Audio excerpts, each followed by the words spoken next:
allez instantanément reconnaître le protagoniste de celle-ci. Il s'agit du génial et du l'unique Steve Jobs.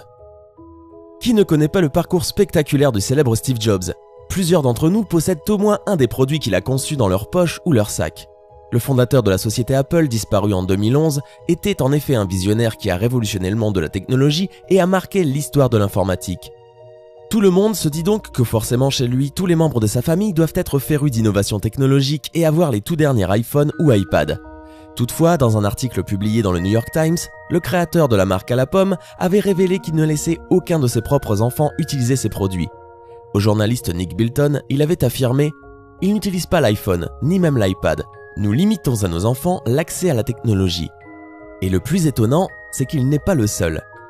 Dans la famille d'Evan Williams, un des fondateurs de Twitter, les enfants n'ont pas de tablette, pas de compte Twitter et sont encouragés à lire des livres, en papier. Chris Anderson, l'ancien rédacteur en chef de Wired, un magazine spécialisé dans l'innovation technologique, a une règle essentielle pour ses 5 enfants âgés de 6 ans à 17 ans. Jamais d'écran dans la chambre. J'ai été témoin des dangers de la technologie. J'en ai aussi fait l'expérience personnelle et je ne veux pas que ça affecte mes enfants, dit-il. En général, la plupart de ces parents geeks limitent le temps passé sur tablette ou smartphone à environ 30 minutes par jour pendant la semaine, d'autres réservent les tablettes au week-end uniquement. À partir de 10 ans, les enfants utilisent des ordinateurs mais seulement pour faire leurs devoirs. Dans la Silicon Valley, les parents qui passent leur journée à créer des tablettes, applications iPhone et jeux vidéo laissent à peine leurs enfants toucher à un smartphone. Cette méfiance se manifeste aussi dans le choix d'école que font certains de ces parents. De nombreux dirigeants et employés de Google, Yahoo, Apple et eBay envoient leurs enfants dans un établissement Waldorf dont la pédagogie est particulièrement anti-technologique.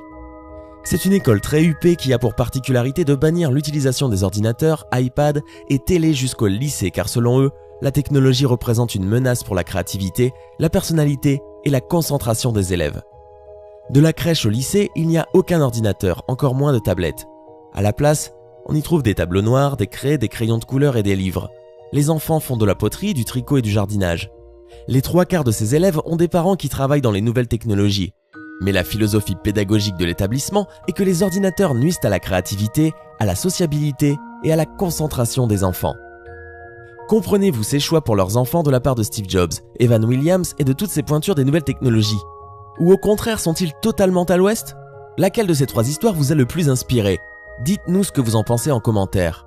N'hésitez pas à mettre un pouce bleu si vous avez aimé la vidéo et à vous abonner pour ne surtout pas rater la vidéo de demain. À très vite.